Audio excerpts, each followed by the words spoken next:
Hey guys, welcome back to another video. मैं हूँ आपकी प्यारी प्यारी वीप गर्ल मीजू चुआन और मैं आपके लिए लेकर आई हूँ एक और नई video about my favourite top 5 couples of slice of life anime.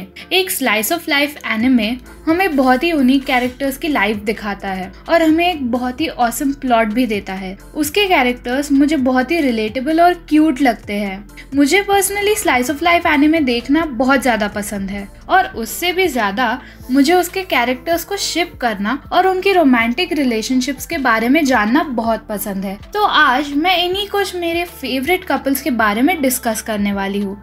So without wasting any time, let's start.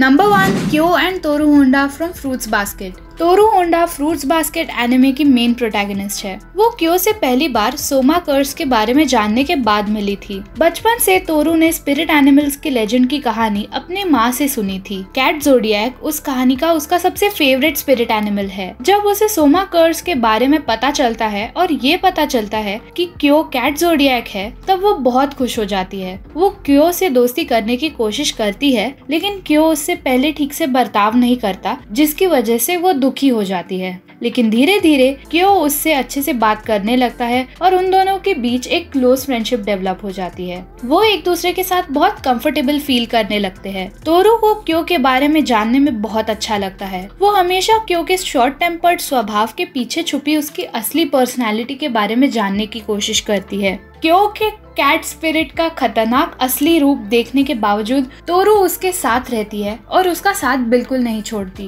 वो क्यो को ये दिलासा देती है कि वो हमेशा उसके सुख दुख में उसके साथ रहेगी। क्यो, जिसे पहले कभी किसी ने एक्सेप्ट नहीं किया था, उसे सिर्फ तोरू ही एक्सेप्ट करती है। इस बात से क्यो का दिल पिघल जाता है और वो तोरू को पसंद करने लगता है। तोरू भी क्यो से बहुत प्यार करने लगती है और अपनी सारी बातें उससे शेयर करने लगती है। जब भी तोरू किसी मुश्किल में होती है, तब क्यो हमेशा उसकी मदद करने पहुंच जाता है। तोरू के लिए सोमा कर्स को ब्रेक करने का मेन रीजन क्यो के लिए उसका प्यार होता है। वो क्यो के लिए अपनी माँ के अगेंस्ट भी जाने को तैयार हो जाती है, इसके बावजूद कि उसकी माँ की जान स्पिरिट कैट ने ली थी।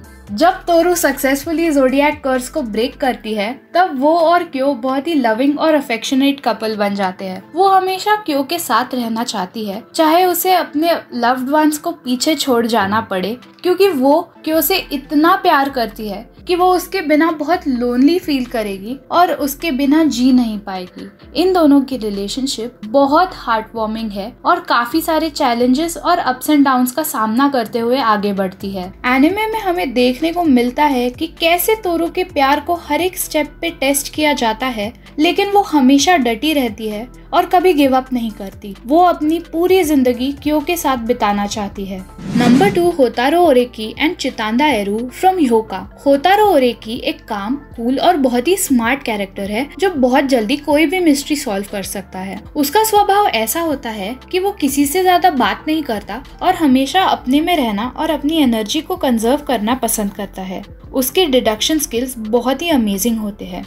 वो चितांदा एरू से क्लासिक लिटरेचर क्लब को ज्वाइन करने के बाद मिलता है। वहाँ उन दोनों की दोस्ती हो जाती है। जब भी चितांदा को कोई बात बहुत ज्यादा परेशान करती है या जब वो किसी बात को जानने के लिए बहुत ज्यादा क्यूरियस हो जाती है, तब वो होतारो के पीछे पड़ जाती है उस चीज के बारे में सच खोजने के लिए। एंड इवन दो होतारो हमेशा अपनी एनर्जी को सेव करके रखना चाहता है, फिर भी वो एरू की क्यूरियोसिटी को इग्नोर नहीं कर पाता। एनिमे में कई ऐसे मोमेंट्स हैं जिससे हमें ये देखने को मिलता है कि होतारो को चितांदा के ऊपर क्रश है। वो हमेशा चितांदा एरू के बारे में फैंटेसाइज करते हुए नजर आता है। वो काफी बार चितांदा के सामने ब्लश भी करता है। चितांदा ही एक ऐसी लड़की है जिसे वो नोटिस करता है।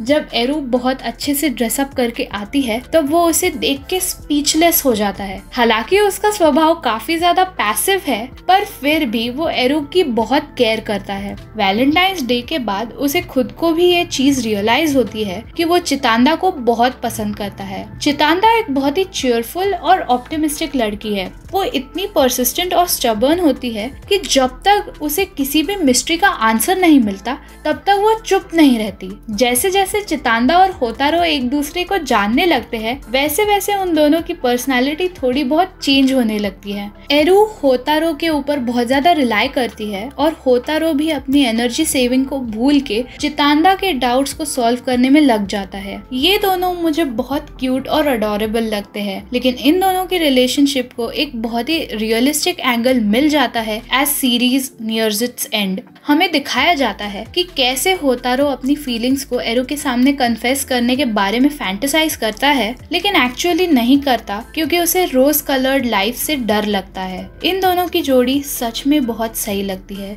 लेकिन इन दोनों को अपनी फीलिंग्स को सॉर्ट आउट करने के लिए थोड़ा और मैच्योर होना पड़ेगा। Number 3, Sakuta Azusagawa and Mai Sakurajima from Rascal Does Not Dream of a Bunny Girl सेनपाई। माई साकुटा की सेनपाई है। इन दोनों की कहानी ऐसी है कि ये दोनों एडोलेसेंस सिंड्रोम के विक्टिम्स रहे हैं। माई जापान की एक बहुत ही बड़ी टीन सेलिब्रिटी होती है। स्कूल के काफी सारे लड़कों की तरह साकुटा को भी उस पे क्रश होता है। माई एडोलेसेंस सिंड्रोम की वजह से इनविजिबल हो जाती है। साकुटा के अलावा उसे कोई भी नहीं देख पाता और धीरे धीरे सारे लोग उसके एग्जिस्टेंस के बारे में भूल जाने लगते हैं। इसी प्रॉब्लम के सलूशन को खोजने के लिए माई साकुटा की मदद मांगती है। साकुटा भी एडोलेसेंस सिंड्रोम का विक्टिम रहा है, जिसकी वजह से उसका स्वभाव थोड़ा सोशली ऑकवर्ड बन गया है। वो ये हमेशा कहता है कि उसे बाकी लोग उसके बारे में क्या कहते हैं उससे जरा सा भी फर्क नहीं पड़ता, लेकिन उसके बारे में फैले हुए रूमर्स को सुन के वो बहुत दुखी हो जाता है।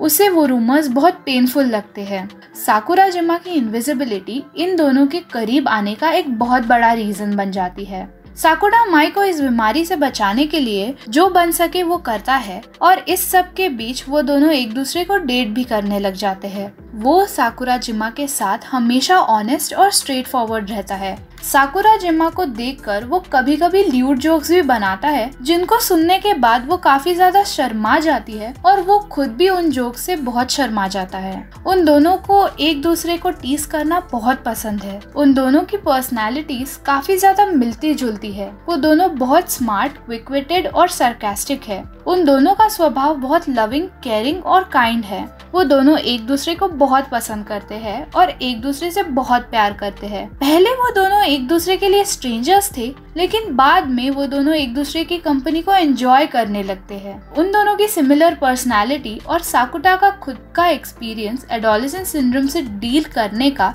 उन दोनों को पास लाता है। उन दोनों के कई क्यूट और इंटीमेट मोमेंट्स हमें देखने को मिलते हैं एनिमे में, जैसे जब साकुटा माई का हाथ पकड़ लेता है ट्रेन में उसे कंफर्ट करने के लिए। वो दोनों एक डेट पर भी जाते हैं जहां वो ये जानने की कोशिश करते हैं कि क्या अभी भी कुछ लोग माई को जानते हैं या नहीं। जब साकुटा को ये चीज रियलाइज होती है कि अगर वो सो जाएगा तो वो माई के बारे में सब कुछ भूल जाएगा, तब वो 3 दिन कंटिन्यूअसली नहीं सोता और फिर जब माई उसे ड्रग करके सुला देती है तब वो माई के बारे में सब कुछ भूल जाता है। उसे बस हल्की हल्की चीजें याद होती है माई के बारे में।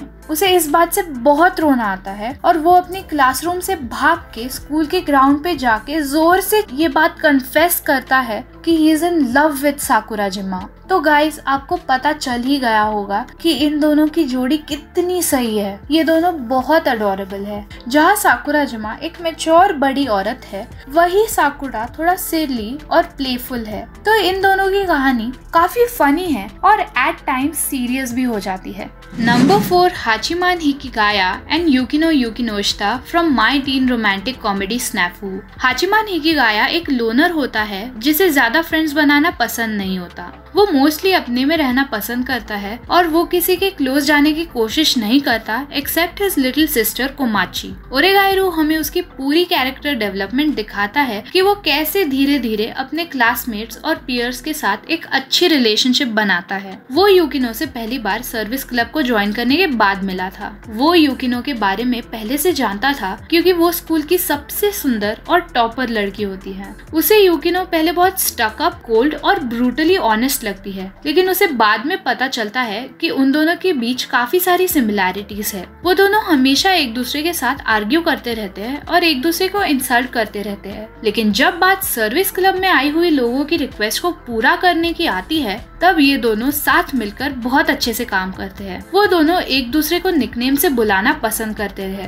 यूकिनो जानबूझ के हिकिगाया के नाम को मिस प्रोनाउंस करती है और उसे हिकरमैन या हिकिकोमोरी कुन कह के बुलाती है, और हाचीमान भी उसे आइस कोल्ड ब्यूटी और डीमन सुपरवुमन कह के बुलाता है। ऑल्दो यूकिनो को हाचीमान के किसी भी रिक्वेस्ट के साथ डील करने के मेथड्स बिल्कुल पसंद नहीं आते, फिर भी वो हाचीमान को बहुत एडमायर करती है फॉर बीइंग हिमसेल्फ। बाद में जब एनिमे में हाचीमान यूकिनो से उन दोनों के बीच एक जेन्युइन रिलेशनशिप को बनाने की बात करता है तब यूकिनो उस पे बहुत ज्यादा ट्रस्ट दिखाती है और अपने पास्ट के बारे में सब कुछ बता देती है। एनिमे में कई बार हमें देखने को मिलता है कि यूकिनो के मन में हाचीमान के लिए बहुत ज्यादा प्यार है जिसे वो एक्सप्रेस नहीं कर पाती because of her family problems and her friendship with Yui Yuigahama. Hachiman भी इस चीज को कन्फेस करता है कि उसे यूकिनो के लाइफ में इन्वॉल्व होना है और अगर उसने उसे जाने दिया तो वो फिर कभी उसे नहीं पाएगा। इसके बाद उन दोनों के बीच एक बहुत ऑकवर्ड पर हार्टफेल्ट कॉन्वर्सेशन होता है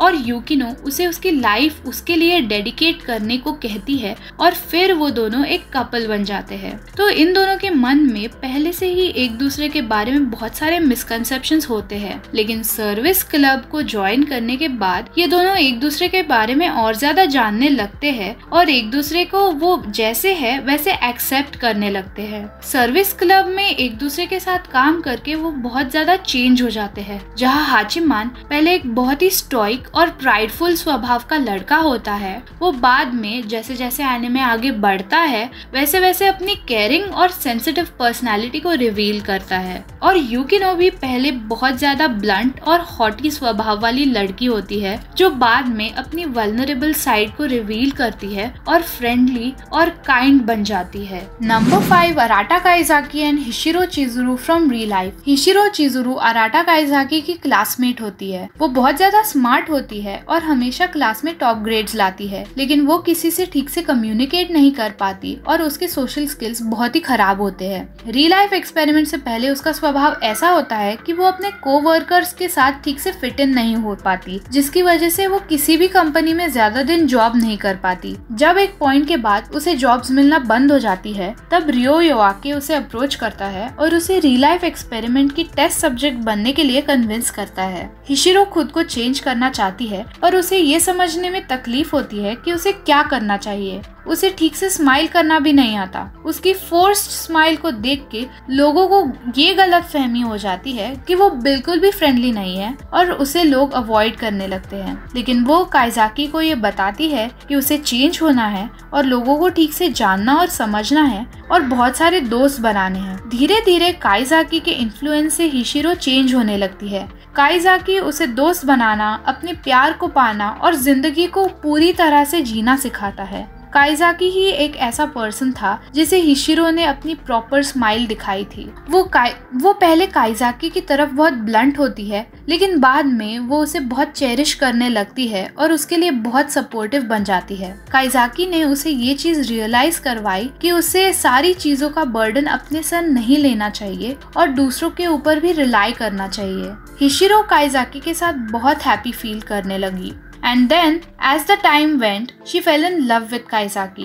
बाद में वो दोनों एक दूसरे के सामने अपनी फीलिंग्स को कन्फेस भी करते हैं, इसके बावजूद कि उनको पता होता है कि by the end of the experiment they will forget about each other। हिशिरो काइजाकी को भूलना नहीं चाहती, इसलिए वो अपने हाथ पे भी लिखती है कि she was in love with अराटा काइजाकी, लेकिन उसको सब मिटाना पड़ता है रियल लाइफ एक्सपेरिमेंट्स के रूल्स की वजह से। लेकिन एक्सपेरिमेंट खत्म होने के बाद वो दोनों रियल लाइफ इंस्टीट्यूट में काम करने लग जाते हैं और एक दिन वो एक दूसरे से फिर मिलते हैं और फिर काइजाकी फिर से उसके सामने अपनी फीलिंग्स को कन्फेस करता है और उसे आस्क आउट करता है। हिशिरो इस बात को सुन के बहुत खुश हो जाती है और उसे हाँ कह देती है और इसी तरह उन दोनों की लव स्टोरी की हैप्पी एंडिंग होती है। तो गाइज ये थी मेरी लिस्ट मेरे favourite top 5 couples in slice of life anime की। आई होप आप में से बहुत से वीप्स को स्लाइस ऑफ लाइफ एनिमे देखना जरूर पसंद होगा। कमेंट्स में मुझे जरूर बताना कि क्या आपने इस लिस्ट के एनिमे देखे हैं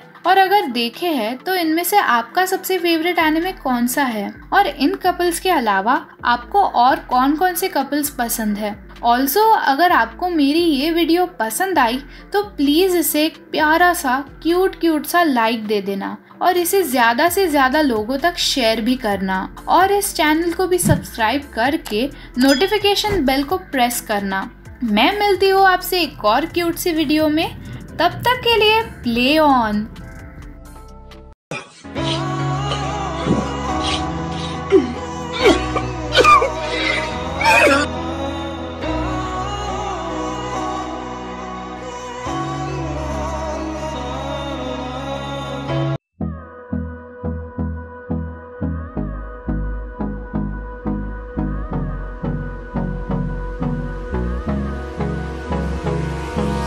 Hold me close till I get out.